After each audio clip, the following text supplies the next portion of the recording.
I want to talk about babies. Do you have something to tell me, Kev? What a horrible way to start a podcast for a mother and son. I want to talk about babies.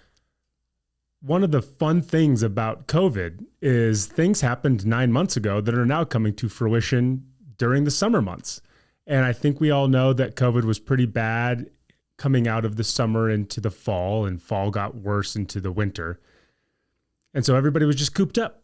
Everybody was just pent up. Nothing to do. In the last, I don't know, month, I think I know of 4 births. There's another birth on its way. I know of, secondary figures in my life who have kids. If we add those in, that's like an additional 10. So it's funny to me that babies are just now here. And I mean, if they are referred to as anything but COVID kids, we've missed the boat on that. But here's one of the really interesting things about these babies. I've never been to a baby shower before.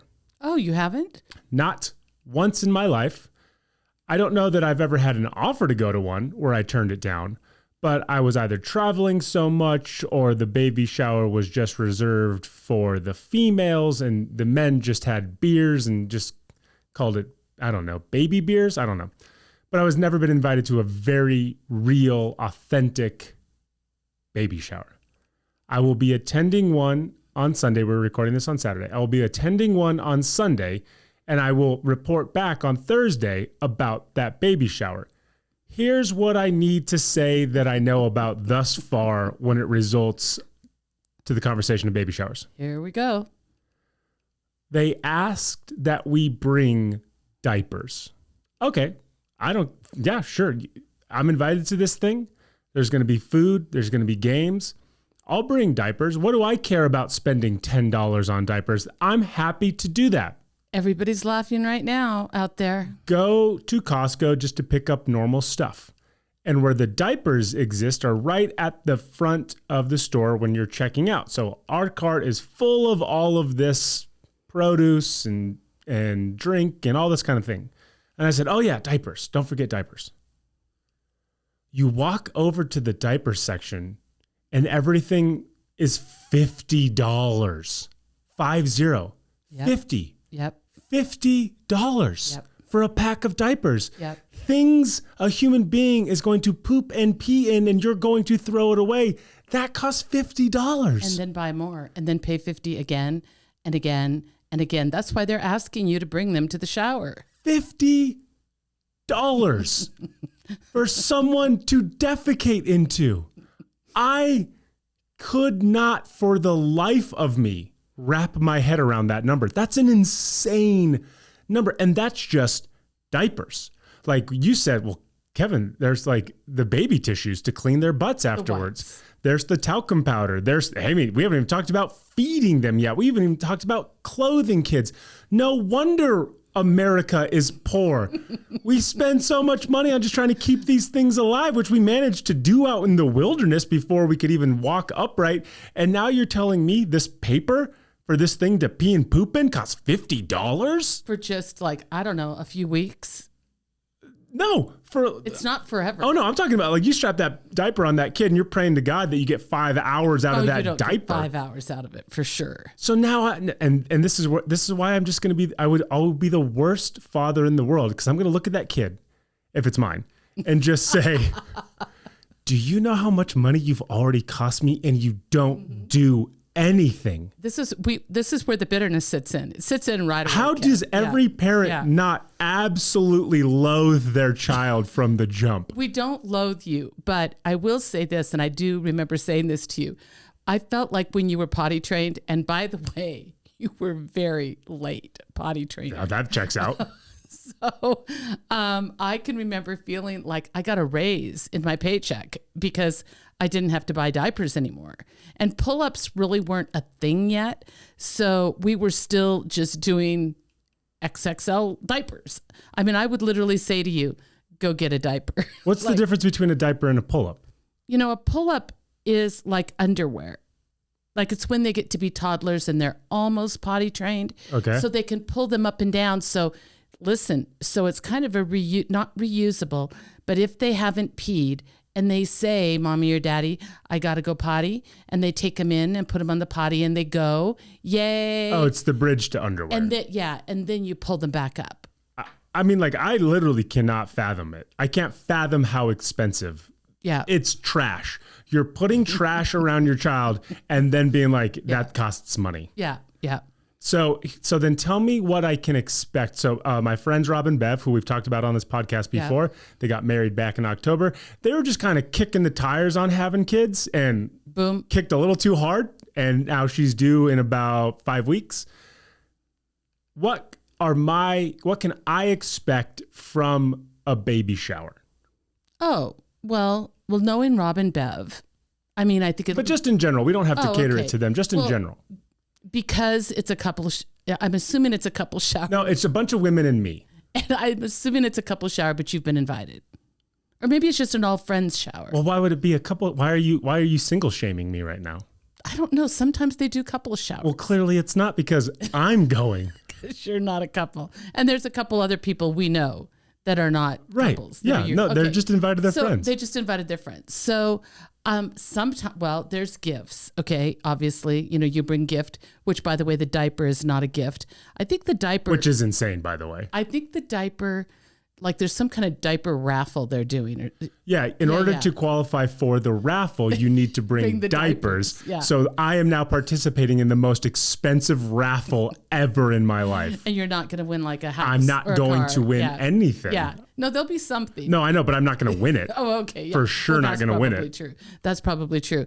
So sometimes there's games. And I have to admit, shower games are, for my taste, I'm tired of shower games. Hopefully the next shower I go to is yours, or guess how many you've been to? So many. I don't know, 20 something, maybe. That's crazy. More. Yeah. And so give me 2 or 3 games that you went to where you're just like, well, this is a staple and I hate it, but everybody does it. Well, like there's new cool stuff now, but the stuff like when I was coming up would have been like, don't break the bow, like don't break the ribbon on the package. Like you've got to get the ribbon off the package without breaking it. Okay. Otherwise that means you'll have more children or something like that. That's terrifying. And then they used to do a thing like a chain. It's like, that reminds me of like a chain letter. If you don't send this, you're going to die. If you don't get this ribbon off in one piece, you're going to have more kids. I want to say that there's some kind of version of pin the tail on the donkey, but it's a baby and it's a diaper, something like that. Put the poop in the baby. Something like that. They're funny little weird games like that, where they hand out a prize or two. I think now a lot of times what they do, and I actually love this idea because ladies, there's nothing worse than sitting and watching you open 102 gifts, right? It's too much. That was addressed in the Facebook invite, which said, to save time on Rob and Bev opening presents, just bring the presents unwrapped. I love that so idea. that they can just put them on a table and look at them and be like, that's a present. I love that. Put a card on it like it's from you. I've never, ever understood people's desire to open presents in front of people. Oh, it's that painful. Feels so narcissistic to me. Literally nobody else cares. Not even the person who brought you the present cares because they already know what it is. I know. Well, no, it's not narcissistic for the person.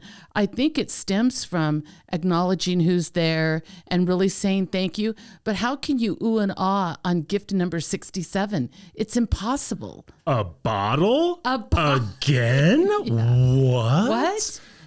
Or like a onesie, another onesie. Thank you. I know I'll use all of these and you won't, Definitely not. So games, raffle, food, and then just... I'm sure there's some alcohol involved. Knowing Rob and Bev. General, but general revelry. You're just throwing shade at them. Yeah. Well, ironically, there's alcohol involved with a woman who's 8 months pregnant. Well, she is. I just saw a picture of her the other day. I'm telling you, she looks like $1 million, but she's ready. So pregnant. She hates it. She hates the fact that she's pregnant in the middle of the summer. Yep. It's 100 degrees. There's smoke filling the sky. She hates it. Like she hates that. Yeah. Oh my God. She hates that, which I think anybody would be like, yeah, that's awful. She loves the idea of being a mom, of course, but she'll be a great mom. Loathes that. So What's really interesting about all of this is, I live in a world of ignorance. I have Peter Pan syndrome. I only have to think about myself. Every decision I make, for the most part, sans you and Dad, is me. I have friends in my life who have kids. Like the novelty of children is not new to me, but the majority of my friends who are my age are older and live back east. So I've only met one of their kids, and there's like 7 of them now. Right. So to show you how not aware of their children being in their lives that I am, like when I think of my friends, I think of my friends. I don't think of my friends and their wives. I don't think of my friends and their kids. I don't think of them as family guys. I just think of them as my friends who happen to show photos or tell little anecdotal stories about kids. So one of the fun things on our text thread is every once in a while they'll get something from a teacher that shows a list of all the kids, like a question asked to all the kids. Okay. And it's innocuous. Like, what do you think about the ocean? Or what do you know about the ocean? And somebody will just say like, it's full of water. Yeah. Right. And these kids are like 3. Yeah. It's full of water. That's where dolphins live. My dad likes it. Right. Really innocuous stuff. And so, but they'll have the names listed to everybody. So one of the things that my friends will do is they'll send this, and then we'll kind of critique the kids. You mean their children? No, we'll critique all the kids. So it'll be like Ezekiel, Abby, all these people. And you'll be like, well, Ezekiel doesn't sound too smart, does he, with his response, right? We'll critique them. Oh, you guys are awful. The other day, our friend Ben sends this thing, and it's a question about the ocean. What do you think about the ocean? And one of the answers was from a girl, Lillian, and she said, that's where crabs live, and they have pinchers. Okay. And I'm thinking that's like, pretty smart, isn't it? Super smart. Yeah. But I'm also thinking like, ooh, little Lillian pincher. Like she's thinking like little pinching little booties. So what? That's just where my brain went. And I respond to the group text. I said, Lillian, a little bit of a thought with those pinching bottoms. I don't know if anybody knows what thought means, but it's an abbreviation for that hoe over there. Oh, no. Okay. Kevin. Gets worse. My buddy Joe, like, exclamation points. He's like, Kevin, what are you doing? Like, this is in the group thread. I'm like, I don't know. I'm just making fun of Lillian. I forgot Lillian's my friend Ben's daughter. Oh, no. Kevin. What did Ben do? Joe had to explain to me that Lillian is the seed of Ben, my friend who I've known for 15 years, because I have never met her. I just forgot that that's his daughter. Did Joey do this offline? No, he did it all in the group thread. Oh my God. And Joe said, fortunately for you, Kevin, Ben will find this hilarious. And Ben did, in fact, find it hilarious. And Ben said, I thought it was funny even when I thought you knew that was my daughter. Now it's even funnier that I know you didn't know that was my daughter. I was just like, I'm so sorry. Gosh. I apologize profusely. I felt like the biggest scumbag in the world. Well, because you were in that moment. I was. Yes. I was making fun of a 3 to 4 year old child for saying what she knew about the ocean. You know what I can hardly wait for? Because I still do have some little speck of hope out there in the universe that you will have a child one day. Sure. And mostly I'm turning to the place, I'm not going to lie, that I want you to have a child for the punishment of all the things, Deb, if there was a piece of me that thought you wanted me to have a kid just for unconditional love, I would have called you a liar. I know you want me to have a kid because of karma and karma alone. I want you to have to pay for diapers. Yeah. I want you to have to pay for formula. I want you to go, when is this ever going to end? Right. Do you mean every little stage? Where's the closest river I can just put them in a basket? Exactly. But, make sure it floats. Or not. I don't know. At the point that I'm putting them in a river, I've kind of already addressed the end game there. But there is a piece of me, but there's also a piece of me. I know you have a good sense of humor, and you will have a great sense of humor about your child. And actually, that will be probably the punishment, your future punishment from your child.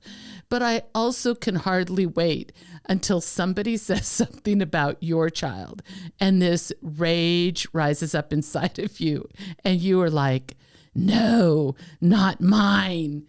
Or when there's the absence of that rage, and I'm like, oh, I should have never been a father. Because at this rate, we're both going to be in diapers. Oh my gosh. Let's start the podcast. Welcome to the Deb and Kev Podcast. One is a Harvard Business School alum. The other is her son, discussing business, pop culture, family, and everything in between. Now, here are your hosts, Deb and Kev. Hey, hi, hello, and welcome to the 100th episode of the Deb and Kev podcast. Across from me is the woman who's always keeping it 100. It's my mom, Deb. I'm Deb. And I'm dead ass serious when I say I'm going to live to be 100 years old, despite everybody telling me that tall people don't live long. I'm her son, Kev, and this is our podcast.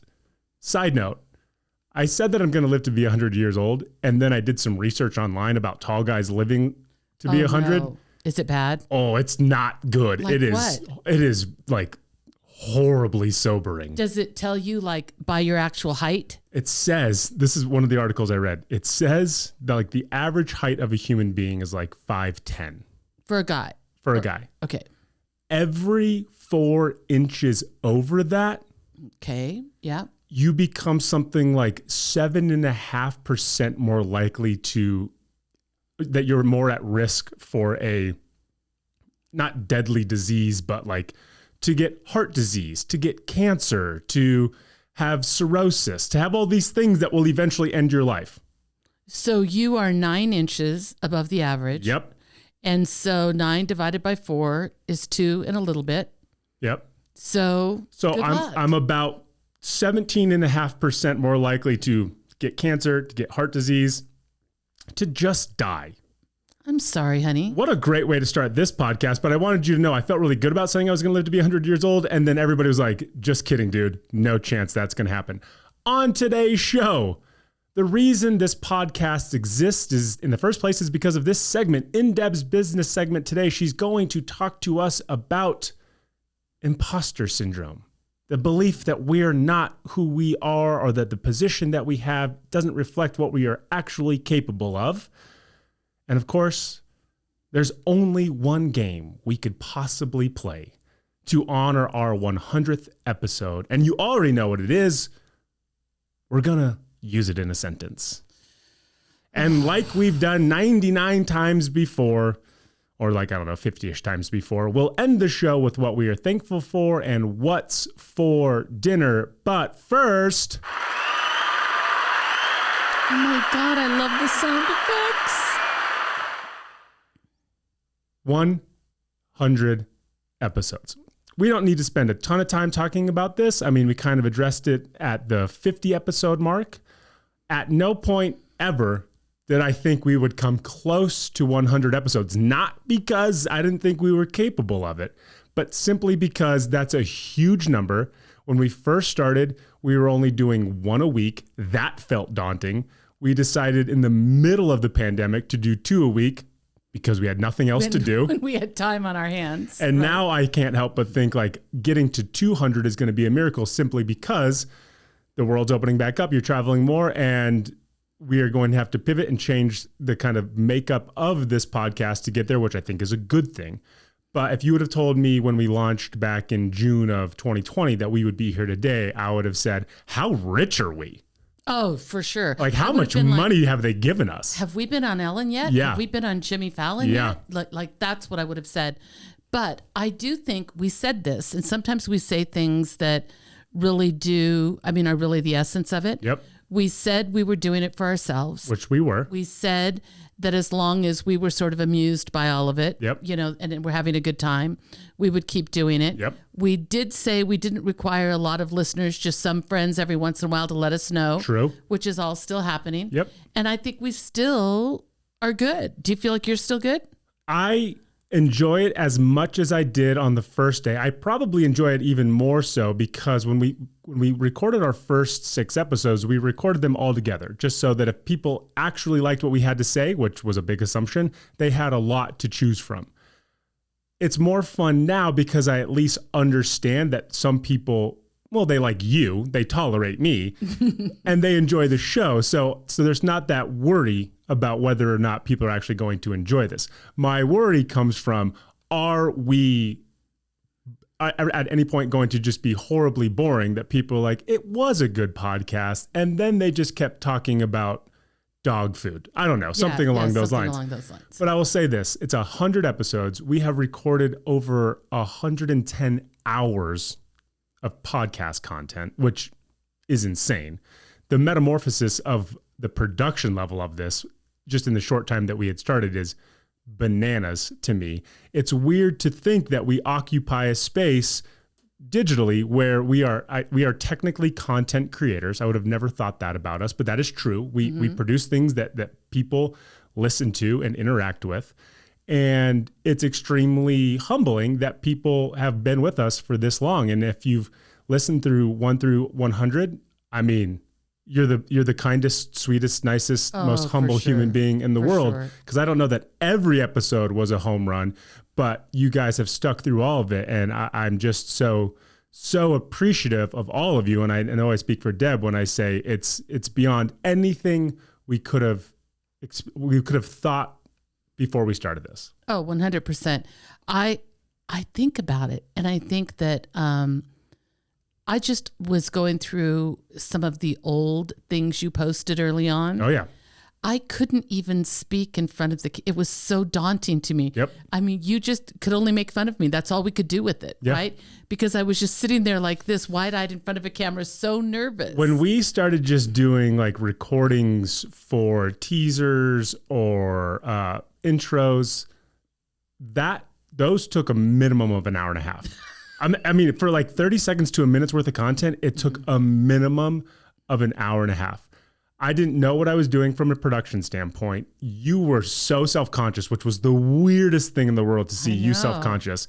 You would laugh so hard, but I think it was a coping mechanism where you're like, I'm laughing so hard, I'm going to go pee just to get away from this for a little bit. No, exactly. It was an escape. And then I had to be like, well, I guess I'm going to learn how to edit this stuff, however that works. What are some of your takeaways from this last year doing these last 100 episodes? And I don't mean like the overarching thing of we have loved ones who support us. We know that, you guys know that. But like as it relates to the podcast, I can go first and then you can go, or we can go back and forth. Okay. Well, let's go back and forth. Okay. Okay. The first thing I think of is that I have slipped, which is kind of what we were just mentioned. I've slipped into a different kind of comfort level. Mm-hmm. And so like, I don't have any anxiety. I mean, like knowing that we have a podcast today, Sure. And I just come and sit down and we go, right? Yep. So I like that part, in that this chair, this space, looking at you across this way feels much more comfortable to me. Yep. And I was actually invited to be a guest on a podcast for the Hearing Journal. Sure. I don't know. I wasn't invited. I'm going to find out what it was. They're already trying to break up the band. And I was a guest on it. It's for those that know Deanne Rudden, it's her podcast, and she does a great job. She's a really good interviewer. But I was super comfortable. I mean, I loved that I was just able to sit down and really talk to her. Yep. And feel like I was just talking to my friend Deanne, right? Yep. And so those are big, giant steps for me. Well, I'll tell you this. One of the things that I learned about myself is, and you occupy the same space, is you and I can sit and talk about anything for the most part. If we just have an inkling of knowledge about it, you and I can sit, and after a while, we can just BS our way through it. Knowing that you have to talk 2+ hours uninterrupted, and this is not normal conversation. Usually there's lulls in conversation, right, whether it's a minute or 2 or 3 or 4 or 5. I'm telling you, Deb and I are very, very, very good conversationalists. It is almost a Herculean effort to do this, meaning you're just on. Like, right, you're just on. And I would tell you, I'm good at everything. But speaking in front of a microphone with lights on you and cameras on you with somebody directly across from you, never trying to have any dead air. Oh, that's the hardest part. It is so difficult, and we're good at talking. We like the sound of our own voice. The amount of times I couldn't find a word, the amount of time I've used words incorrectly, the amount of times I've just stumbled and sound like I have a speech impediment, it cripples me internally. I know it doesn't register with anybody else, but I'm sitting here thinking like, I would have never thought just speaking would be so difficult. Which is going to bring, can I tell you my number 2 thing? Of course. Okay. My number 2 thing is that I have a whole language for the podcast. Sure. That I don't use in real life. Yeah. You know why? Because I don't swear on this podcast. So I say, wow, gosh. I mean, there is a whole true. bunch of words that I say when I hear myself, I say, right, a lot. That's right. Like these comebacks that I have only for this space is mind-boggling. I hear myself and all I can do is criticize myself because I do listen to most of the podcasts. Yep. And you're right. It is crippling that my vocabulary has been shrunk down to this little thing. Because listen, we could swear on this podcast and it wouldn't do anything, but there is an element of professionalism. I mean, I say that very loosely, a very loose element of professionalism where we're not going to treat this like we would everyday life. But there are multiple occasions where I had to catch myself and be like, oh, no, that's normal, Kevin. This is podcast Kevin. Well, and then you just told me the other day that our podcast was rated clean. Yeah. No. You found it. Oh, did I find it? You were scrolling through it and it says rated clean. And I was like, oh, thank God. This is all not for nothing. Because if it had like a mature level to it, I'd be like, well, let's just start swearing. Who cares? Yeah. No. We're rated clean. Yeah. My second one is people who are our friends, who exist outside of just listeners, who know everything about us. Yeah. So when we tell them what's happening in our life, they're like, yeah, I know. I listen to the podcast. I know. And you're like, oh, so I don't need to catch you up on anything. And also too, like you don't want to hear about my real life from my real perspective. Right. Because they already heard it on the podcast. Yeah. I'm reiterating what you heard months ago because I haven't seen you in forever. And they're like, oh no, you've already said that. Not to me, but on the podcast. Yeah. And so as, the country opens back up more and we're around more friends and family, I find myself debating whether or not, and this brings me into my third thing, whether or not I've spoken about it in real life or on the podcast. It's the worst. This podcast has successfully gaslit me into not knowing if I've said this with cameras and a microphone or just at a small group function. I have no clue, no idea what has been said here on this podcast and what has been said in the real life. I have no earthly idea. The past 36 years are a wash. I have no earthly idea when or where I have said what I've said. And I'll tell you, one of the more difficult things about preparing for this podcast is, in fact, knowing what we've already talked about. Today, when you asked me for the business segment, and I wrote imposter syndrome, and you we're texting in the same house, by the way. Yep. And you text back and you go, I think we've done that. And I go, really? I mean, can you check? I don't think so. But then I know I've talked about imposter syndrome, to enough people. But it's like, have I talked formally in this environment to these people? Right. So you're right. It just melds. I feel like Dad finds out stuff about us. Like he doesn't even need to talk to us. He just listens to the podcast. I'm telling you this. Yeah. I mean, it's a double-edged sword in that it's amazing that we can convey our lives to people who care about it to where they honestly don't feel like they need to reach out at any point because they're good. They understand what's happening in your life and what's happening in my life. Like thumbs up, see you when I see you. Conversely, you're like, yeah, but I'd like to tell you in person about it. And they're like, well, you don't have to because you've already done it. Or you're like, I'd like to know about you. Yeah. Because you don't have a podcast. Well, and then that's the other thing, which is for two people who like to talk and people already know everything that's happening with us, we just have to sit back and let somebody else just word vomit about what's happening with them. Not that that's a bad thing, but then you're like, oh, I don't really have anything else to tell you. You know everything that's happening in our lives. So what's your number 3? That was my number 3, is saying how I have no earthly idea what I say anymore. So my number 3, I think, in the very beginning, I was very apprehensive about what we were going to disclose and what we weren't going to disclose. And like the meth operation in the basement? Yeah, like that. Fair. That would be one of the things I didn't want to tell about. Big Breaking Bad fans. That was, way more nerve-wracking probably inside of me than anybody would know. And then at just some point I just said, it doesn't matter. I mean, it just doesn't matter because if you try to protect all of these weird, strange things, if you try to protect the fact that your husband has cancer, if you try to protect that you kind of grew up in a crazy environment, if you try to protect all that, then there's no good stories to tell because those are the stories of life, right? You know what that reminds me of? What? The TV show that we're watching right now, Hacks, where she's like kind of recapping her life to her writing assistant. And she says, nobody would be interested in this. And she said, of course they would be, because it happened to you. And that, I mean, it's kind of the same thing that you came to grips with, which you were thinking, why would anybody care about this? And it's like, well, because they care about you. And so this is a part of you, and thus they would care about it. Right. But then the other thing, so this thing that I care so much about, this is weird, right? So I suffer over what story we're going to tell. I can go back. I've done this a couple times, and I would challenge you to do it. I go back and listen every once in a while to like 1, 2, 3, the early podcasts. I have no recollection of saying any of that. Really? Like none. Like, but that's just because we're both suffering from dementia. Well, that could be it. But also too, you get caught up there's this weirdness where you get caught up in the moment of the energy that's just this little swirl right here. And you're in it, you're present.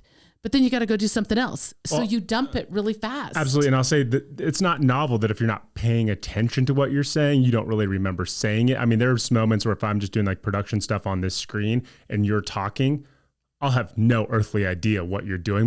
My brain just goes into muscle memory. I'm like, yep, oh, sure, Deb, absolutely. Meanwhile, I'm doing 1,000 different things. But there are, I'm sure there are moments where I look back on this podcast and I think, oh, we definitely haven't spoken about that. And I can go find it 2 or 3 times in mixing, matching episodes, because you're not communicating the way you would in real life, right? You're not really absorbing the stuff. You're listening to it, you're saying it, and then you're moving on. It's just a really surreal form of communication that I don't know anybody else needs to do, but it's an interesting case study in how we communicate, because this is a form of communication, but mostly it's entertainment. And as far as entertainment goes, you're not doing it for yourself. You're doing it for somebody else. Exactly. And there is this thing that's happening, and I know this is happening with you because you're doing the production while we're doing it. But even with me, I'm thinking about the next thing that's coming up, or I'm thinking with you, which is every episode, what is he going to ask me that I don't know he's going to ask? And, which I can't tell you how excited I am about how that. How awful is that going to be, right? I've just woven that terror into this podcast. Which then makes me forget what I was thankful for and what we're going to have for dinner. So very fair. We're not going to spend a ton of time talking about it, but again, it's a monumental milestone for us. We thank all of you for riding along in your cars or at home or working out with us. The love that we've received from all of you it's unquantifiable, and we can't thank you guys enough. A merchandising update.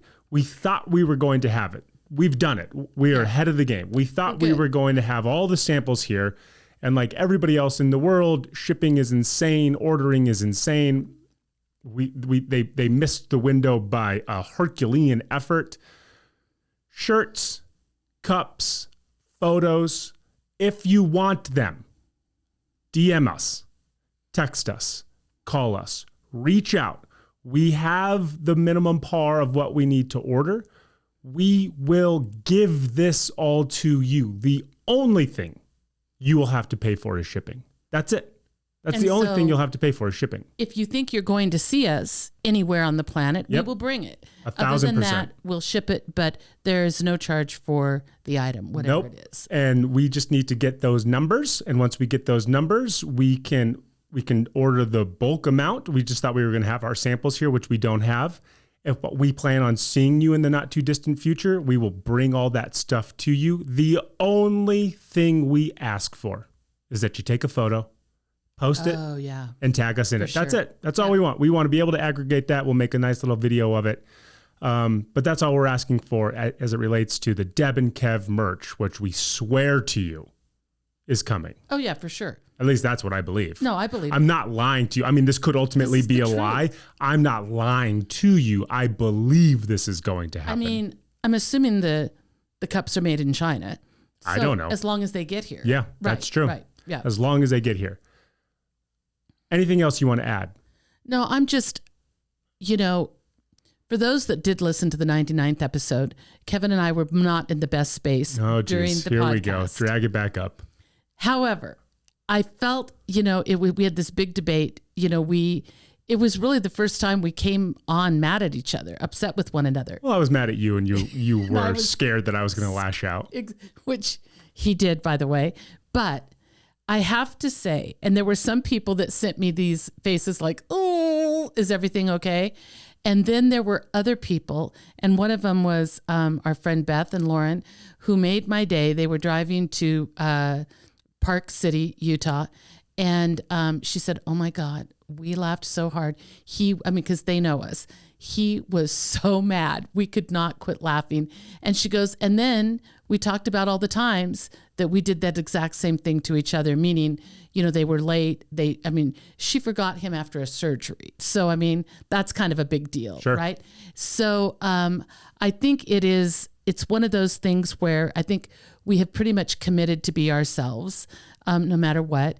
And at this point, after the debate over that particular podcast, we have made a commitment that if we do the podcast and if it's ready to go, it's going to get posted no matter what was going on that day. So I am so appreciative of the people that have loved us through quirky little mistakes, that have loved us through probably some boring segments, that have loved us through us just being ridiculous, that have loved us when I didn't know the answers to any words questions and I'm clearly making it up as I go, and that just have, accepted us, I guess, as we are, with all of our imperfections. And if for nothing else, because we view this kind of as a time capsule of yours and I's relationship, if my kid ever listens to this podcast and says, "Wow, why were you so mad at grandma?"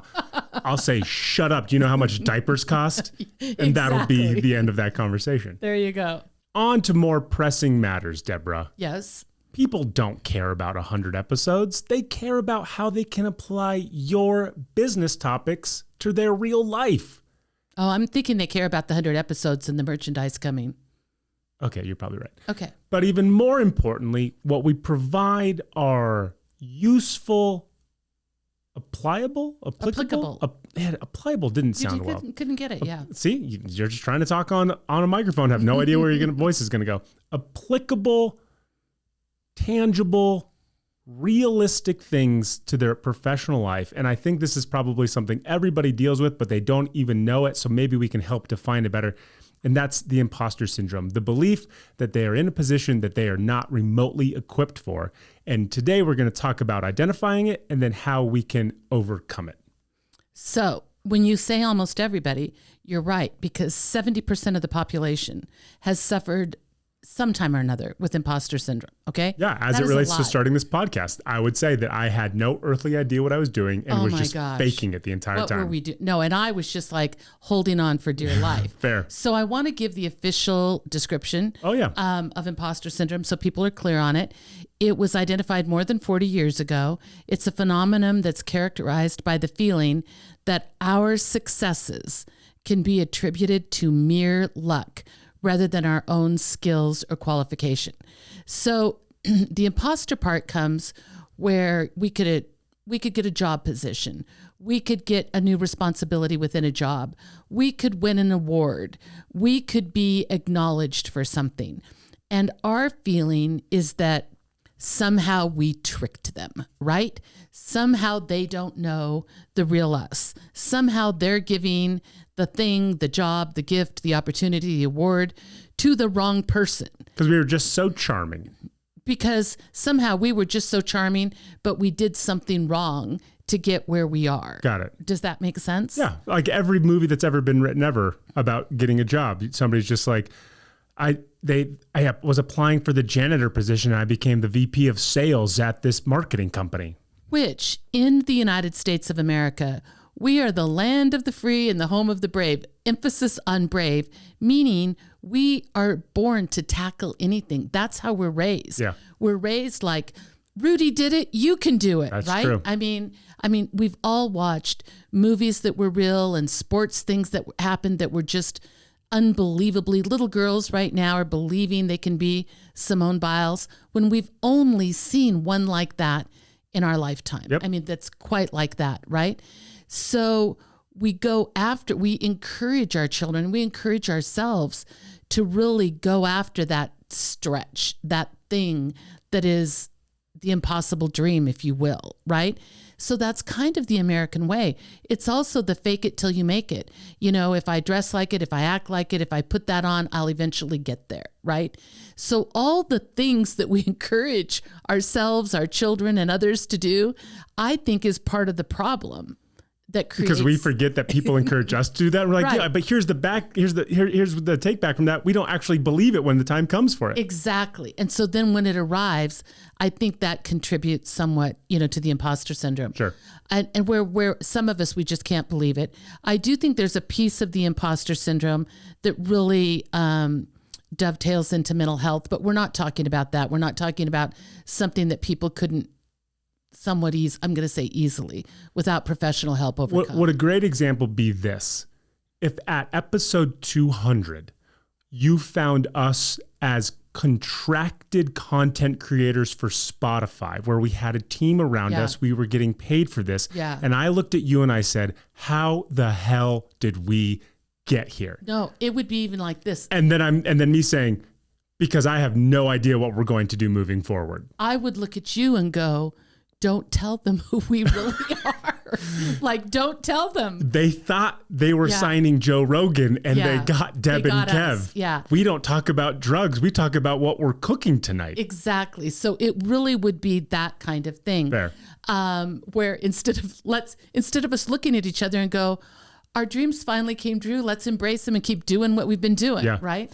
Instead, we're like, they're going to take this away from us real quick. Really, when they realize who we are, you know. I think the other thing, well, one of the articles that I read about imposter syndrome said, like, really heavy with women, which I get that for sure. And I just think that's hopefully going to be changing.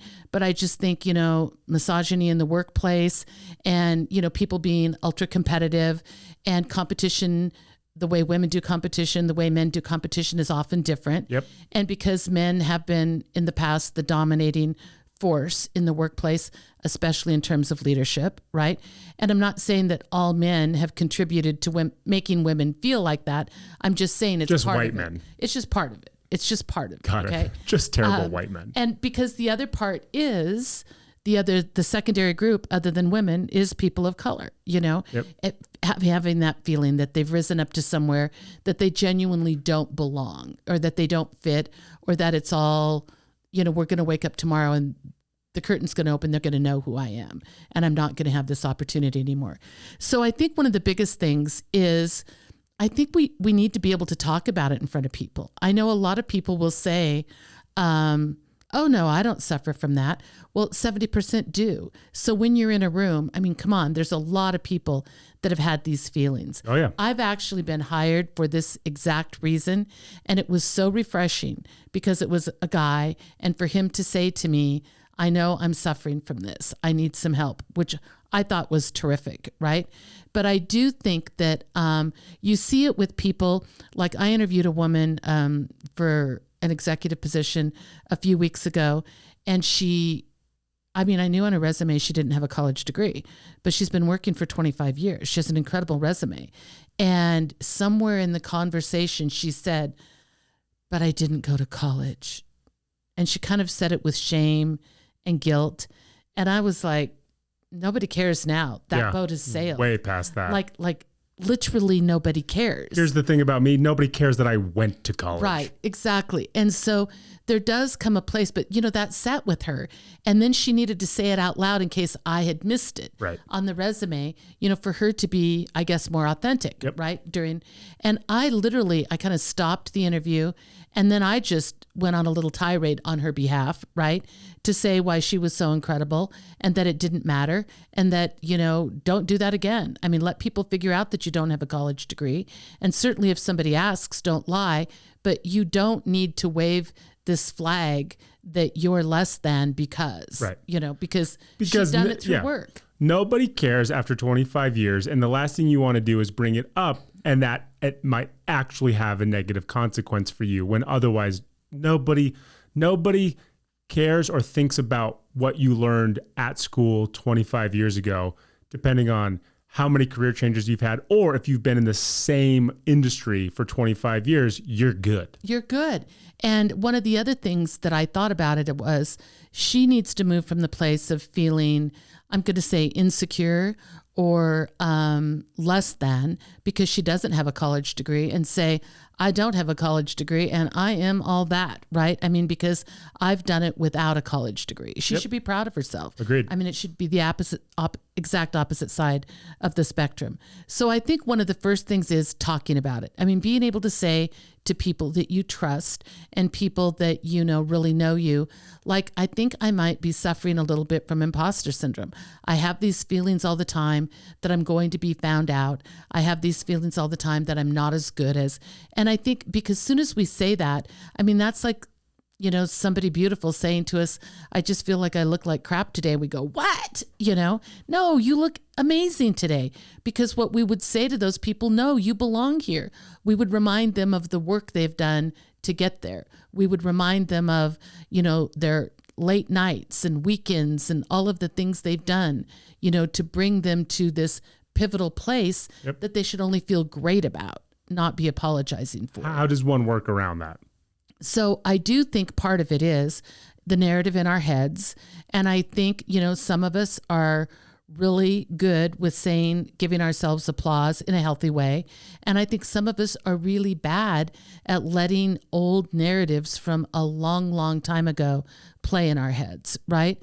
So, you know, and I think a lot of these things, as you hear people talk about them, I mean, do sort of stem from childhood. It's a narrative, you know, your mom said something weird to you one day and you just as a kid grabbed onto it, you know? I mean, I can remember my mom saying to me, and I don't think she was mean about this at all. She said, we, meaning she and I, we're not good in math, right? We're not, but we're really good readers. We can write really well. Like, you know, she kind of threw us into the English lit side, you know, as we were great. But I mean, to this day, I mean, I certainly use a lot of math. I think I'm fairly good in math. Could I pass a calculus class? Probably not. I'm thinking no. For sure not. But partly is because of that belief I still have that I'm not good in math, right? Mm-hmm. And so I think part of it is unraveling those tales we tell ourselves only in our minds. Because remember, you know, they say that if you, once you say it out loud, I'm not good at math, that you've thought it like 10,000 times. Yeah. So that path is well worn, you know? And when you're going through this litany of things that you're saying to yourself, I am not good at, then it is really hard to turn that around. Yep. I mean, that is a well-worn path. But I do think part of it is that. I think part of it is being open enough and vulnerable enough, again, I want to say with people you trust, that, you know, you can hear the good things. And I think that leads us to the other thing is people pay us compliments all the time. And I know I am like, oh, no, thank you. But, you know, like, move it on. I'm not, or I will give a person a compliment back when they give me a compliment, like, oh, thank you so much, but you're so, do you mean like that? And so I do think part of it is we hold on to criticism so tightly and we play it over and over and we literally create pain, even if there wasn't any intended at the time. True. That's what we do with criticism. But we need to do the same thing with compliments. We need to take that compliment and it's like, I mean, just some precious little thing that you don't want to break in your hands, and you need to nurture it and listen to it again and again and play it in your head again and again. And, you know, treat it with the same significance that you would that criticism. So I think that is part of it. And then I think the other part of it is looking at some of the people around you objectively, because I think it is very rare that we land someplace where everybody else is 100% more than us, right? Mm-hmm. And I mean, I think that that can happen a little bit for people we look up to. But, you know, if I'm an actor, if I'm trying to be an actor, it's a very rare situation that in my first acting gig, I'm acting with Meryl Streep and George Clooney. That is incredibly rare, True. Right? And if that were to happen, I guess I might have some valid imposter syndrome. I mean, because that is the kind of situation where you'd go, how did I get here? But even still, and I think this is the biggest takeaway, somebody or a group of people or a panel saw you as an actor, looked at your tape, brought you in, had you read with somebody similar to Meryl Streep, had you read the dialogue and said, this is the person for it. This is who we need. You didn't just snap your fingers and end up there and you were wholly fish out of water. You did all this stuff to get to that point, and enough people agreed that you were worthy of moving up to reading with Meryl Streep, acting with Leonardo DiCaprio, or being VP of marketing, that they said, this is yours. Take it. Everything you've done is worthy of you being in this position. And I think that's probably the toughest thing, is saying it has nothing to do with you, in that you might not think you're ready for it, but a bunch of people who don't have the emotion tied to it, who don't have that self-reflection, said, you're perfect for it. This is who we want running this team, or this is who we want heading this project, because of all the work you've done before. Right. And I think there's something about if we can look at the awe of that moment, meaning like the stars did align, our work paid off, right? And maybe the Meryl Streep, George Clooney is like a crazy pinnacle opportunity. But because of everything we'd done and all the steps we'd taken along the way, that's where we ended up. We just didn't have to go through 42 bad movies with unknown people. True. You know, for us, it worked out different. And I think that's one of those things where I also want to say that gratefulness comes in, because I think that when we land somewhere that feels a little bit unexpected, or a little bit beyond our reach, or a little bit unfamiliar, even though we wanted it, the first thing we need to do is be grateful, because you can't be grateful and feel like an imposter at the same time. It's literally impossible. Put a bow on it for us, Deb. So know that if you have ever had these feelings, you are in grand company. Honestly, you said 70%. I feel like that's low. I feel like if people are really being honest, it's in the 90s. I think everybody has had a job where they're like, I should not be doing this. And it very well could be like that, or have some kind of achievement that they don't think they genuinely earned, right? Yep. So number one, you're in good company. Number two, don't be afraid to talk about it. Be open about it, because that's the only way it's going to get out of your head. Number three, really take inventory of some of those thoughts in your heads that don't help you, and try to replace them with those compliments that clearly you will be getting along the way, and love and nurture those for you.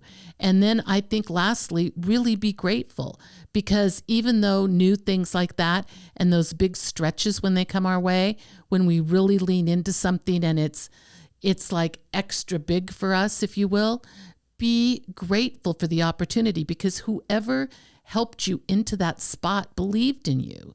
And that's what you have to remember. So then you have to believe in yourself. And that is a fake it till you make it. And you need to do it. The OG game, the game that launched 100 episodes, use it in a sentence. We have not played this game in a really long time. It's because I have been waiting for this exact episode. I have aggregated all of this Gen Z and millennial language that I'm going to give to my boomer mother, and she is then going to try her best to use it in a sentence, assuming she hasn't already heard it before, and then is just going to play dumb as if she doesn't know it, and then just use it appropriately. I actually have 7 words. We'll go through 5, and if you're feeling yourself and you want to tackle more, we have the option to do that. You can ask the part of speech, you can ask how it's spelled, and then you got to launch into it. Are you ready, Deborah? I am ready, willing, and able. Okay, here we go. Word number 1. Pressed. Pressed. Pressed. What is it? When you look up Gen Z words, they don't really give you a part of speech because it's slang term. And again, I am not a great English major over here. I think it's a noun. A noun would be like a cup. A cup is a noun. It's a thing, a person, place, or thing. Maybe it's a adjective? An adjective is a descriptive word, meaning the cup is blue, the cup is large. It's an adjective. Okay. You're sure? Yep. Okay. I mean, as sure as I can be. I feel like this is the trick part. Pressed. Pressed. Yes, ma'am. An adjective. So. Mm-hmm. What you and the girls been up to? So, I was having lunch with the girls. Oh, yeah. At a really nice restaurant. Oh, was there any other kind? No. And it was a lovely summer day. Uh-huh. And so the waiter came up. Oh, yeah, he did. And he was nice looking and friendly and sweet. Ooh. Yeah, very good. And kind of a little flirty with the group. Ooh, 20% tip coming his way. Or more. Or more. Or more. What was his name? Do you remember? Julio. Of course it was. Of course it was. Julio. So Silent J. Julio waited on us. And one of my friends was really just being obnoxious, flirting with him. Nice. And of course, we were teasing her because Julio would be young enough to be, I don't know, her son or grandson. And when Julio walked away, I said, he's so good looking and he's so charming and he is unbelievably pressed. Sorry, Deborah. That is unfortunately not what we are looking for. I had to remember which sound effects will work. Pressed, being mad or upset about something. Why are you so pressed about what they said? Kind of like depressed, pressed. Not even close. Not even close. Okay. Maybe we can get you back with this one. Okay. Deb, what does period T mean? Period T? Yes. Wait, like a dot? Period. Period T. So it's like PERIOD. Maybe I shouldn't have said you were going to get back on this one. Period T. Yeah. Like, so it's period. Yeah. Period if you were to sound it out phonetically, it would be period. Okay. But people say period T. Yes. That's what they say. Yes. Yeah. I have no idea. That's great. Okay. That's what makes this a great segment. Okay. So. Yeah. Huh? The girls and I were out for a walk. Okay. You and the gals always together. Golden girl status. That makes me sad when you say that. Because I picture us like young and happy. And do you know that those women were all like in their like late 50s, early 60s when they were the Golden Girls? And they made them like elderly. I know. That's so B. sad. Arthur's mom was younger. The actress was actually younger than B. Arthur. Oh my gosh. Oh yeah. What, the little tiny thing? Yeah. Yeah. Yeah. Okay. So the girls and I were out for a walk. Mm-hmm. And one of my friends said, not feeling very good today. Okay. And happens. I said, oh, are you having your period T? My God. I don't know. What I should have said to you is, and then don't give your first answer, because I knew exactly what your first answer was going to be. Period T is a more intense version of the statement period, meant to add emphasis to the point being made. This is the best song I've ever heard, period T, meaning if I say period, that means like end of story. This is the best song I've ever heard. If I say period T, this is the best song I've ever heard, period times 10. That is the most ridiculous thing in the world. I never said these words were meant to be not ridiculous. Have you used that ever? Never. Okay. I've said period. Okay. Yeah. But now I'm going to start saying period T. No, I think you're too old to use it. Never. Okay. I listen, at the point that I don't even understand who or what the names of my friends are, I'm not too old to start using period T. Oh, Kev. So defeating. I'm going to have imposter syndrome here soon. It's true. Yeah. Deb, use main character in a sentence. Main character? Main character. Like the main character of a book? MAIN space CHARACTER. Main character. That's a noun. I know that. So a bunch of guys were sitting around. Oh, no gals, just guys. Just guys. Just picture whatever group of guys you want. Picturing them. And you know how guys like to tell stories and one-ups each other? Okay. Right? And like, you did it, but then I did it better. And my stories, my fish was bigger, whatever. Okay. You know how guys do that and give each other a hard time. Well, that was happening over some subject matter. I don't remember what it was, but one guy finally said, I'm telling you, I was the main character of that event. Nobody else mattered.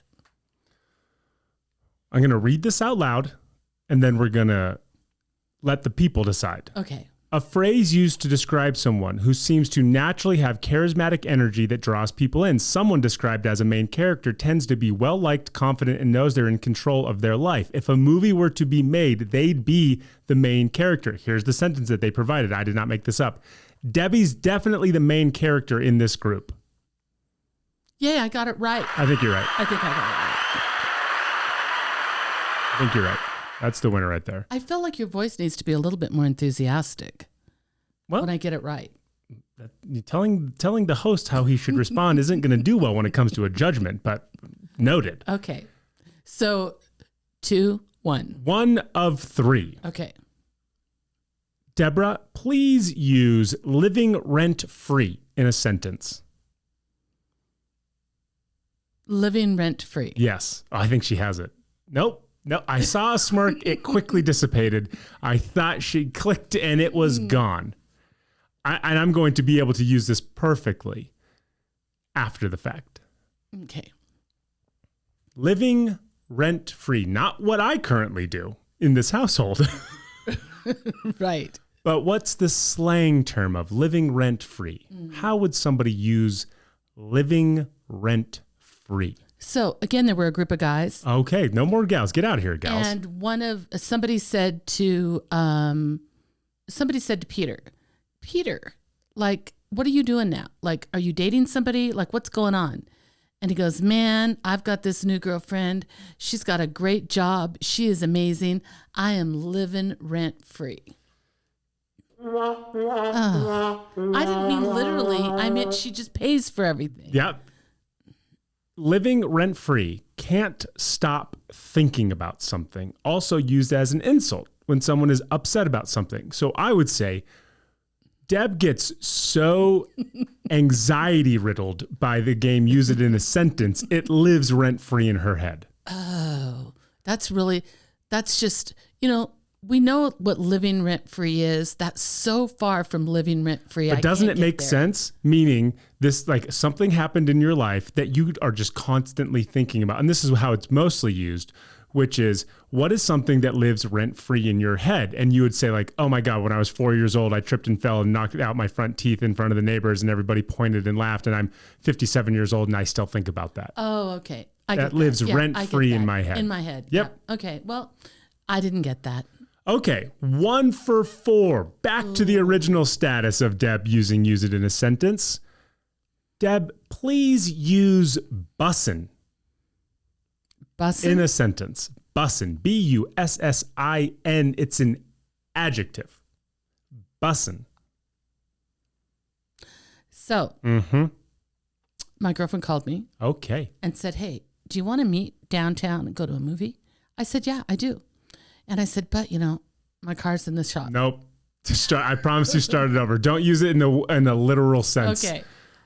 Just like period. Don't use period T in a literal sense. Don't use bussin'. That's the host giving you a little bit of a reprieve. Okay. Adjective. Adjective, descriptive word. There's that dead air we talked about. This is so hard, Kev. That's the name of the game if it wasn't use it in a sentence. It would be called That's So Hard. So it's also not my first job was bussing tables? No. Oh my God. I don't know. That's okay. That's what makes it fun. Feel free to use it in a sentence. I still have to go. I can't just be called lose. You're a sub 0 for 2 in this particular word. You're 1 for 4 overall. Come on, Deb, you got it. Hold on. Let me just get my stuff out of my brain. Honestly, I figured there were some of these words that you would know or phrases that you would know. I thought maybe you might know this one. I thought for sure you would know what living rent free was, but no. But I've paused as long as I can. I have deflected this from you as long as possible. Deb, B-U-S-S-I-N apostrophe bussin'. Use bussin' in a sentence. So I'm really busy after the podcast today. Okay. I've got a lot to do. Yep. It's Phoebe's birthday. You know who Phoebe is? Dog. And so we're gonna take Izzy for a play date. Yep. I'm so busy. I just feel like I am bussing around. Deb, that's actually much better response. It's wrong. It's used to describe something that's really good. So for instance, if you and I went and got coffee, I would say, oh my God, this decaf iced vanilla latte with lavender essence is bussin'. It's so yummy. Have you ever used that? I've never used bussin'. Will you? But it's used a lot on TikTok and it's extremely funny to me every single time it's used. Okay. All right. One bonus one. Okay, that's it. Because this is too painful. This is very bad. This is a poor performance on your end. On One our for 100th five. episode. Yeah, I know. You can pick I option want one. to go back to guap. Pick option one or pick option two. One or two. I'll give you the choice. One or two. Two. Two it is. Deb, use the word gassed in a sentence. And I'll give you a hint. It has nothing to do with gaslighting. That's and it a has big nothing hint. to do with like passing gas. Correct. Okay. That's two hints for you. Okay. Gassed. So I went to the comedy club. Okay. And Are you performing? No. Okay. I'm just going with my friends. Got the gals? The gals. The girls and I are going to the comedy club. We're going to meet the guys there. Yeah, we're going to meet the guys there. In my story world of all this, we're young and cute and fun, Yep. right? So, we're going to the comedy club and we love it because sometimes they do like regular stand-up comedy. Sometimes they do improv comedy. We love it all. Okay. So we go, we have a few drinks. We are laughing our brains out after the first few comedians. And I look at all my friends and I go, oh my God, we are so gassed. What do you think that means though? I only have to use it in a sentence. That's the rule. I don't have to provide a meaning. Here we're going to go. If a person is gassed up, it means they are made to believe they're at a higher status than one actually is. So for instance, if you came off the stage as a comedian and somebody said, "You're as good as Richard Pryor. I can't believe this is your first ever stand-up bit," you'd say, "Man, thanks for that gas up." Yeah, that sounds really wrong. Deb, I tried to get you to two. We couldn't get you there, but needless to say, I'm happy that 100 episodes later, you're still not great at using it in a sentence. It makes for a lot of comedy. I'm on the wrong algorithm on Instagram. Well, yeah. So like I said, Deb is on Instagram and Instagram Reels, which means she's seeing everything from TikTok 3 to 10 days later. But because Instagram knows your habits, the algorithm you're getting is probably less Gen Z and more white people dancing to Bruno Mars songs. Could be that or that wop, wop, wop thing. Yeah, there's that I'm too, sick of which that. I'm pretty sure I told you we'd never get to mention on this podcast again. All right, Deb, as we wind down this 100th episode, you get to choose. You get to choose what you're thankful for, or you get to choose what's for dinner, acknowledging that we'll then just turn around and do the other one afterwards. Exactly. So what I am thankful for, Kevin, I know last week I said I was thankful for you when it was your birthday. Thank you. But I am so thankful for the adult version of you and all the work that you put into this thing because you do all the heavy lifting. Everybody needs to know that. Like once I'll get up from here in 5 minutes and I'll go about my day and he will be in here for another hour editing and I'm just going to say playing with this stuff, which isn't playing That's at fair. all. So my grateful this week belongs wholly to you. And I want to say to the adult you that has nothing to do with being my son, but being my partner in this. So that is what I'm grateful for this week. Well, thank you. And I'm super duper grateful that I think this podcast has added a layer to our relationship. I don't know if it's made it better. Sometimes maybe it's even made it worse, but I know that it's added a layer of depth to our relationship. It's something we never thought we would do for this long. And I think it's a sense of pride now. And whether we do this for another 100 episodes or 1,000 episodes, or whether this is only ever just taking place in the back of this house, it is something that I will always look back fondly on because it's been a blast and it helped get us through a weird time just in life. And it'll be something that we can juggle moving forward. And for that, to have something to look forward to every week is no small feat, especially coming out of what we came out of. And the fact that other people like it and the fact that we enjoy doing it, it's great. I adore it. I love it. I agree 100%. How are we celebrating this 100th episode? For food. Oh, okay. I was like, is there a celebration today that I don't know so about? One of the things I felt really bad is I was like, I've listened to a bunch of podcasts before who have well over 100 episodes. And I actually went back and I listened to their 100th episode thinking that people were going to make a big deal out of it. Literally nobody has made a big deal out of their 100th episode. Really? Like at no point. I feel like that's a huge marker. People point to it. People say like, good job. But then you realize, well, if some people are doing 3 podcasts a week, well, they get there within a year. Right. They get there really quick. So they're like, well, we're not going to celebrate something that hasn't happened within a year. And then again, if you have done 2, you get there within a year. So it's interesting that nobody has really made a big spectacle of it. So I thought at the very least we can just address it, but you could go crazy if you tried to make a big pageantry out of this whole thing.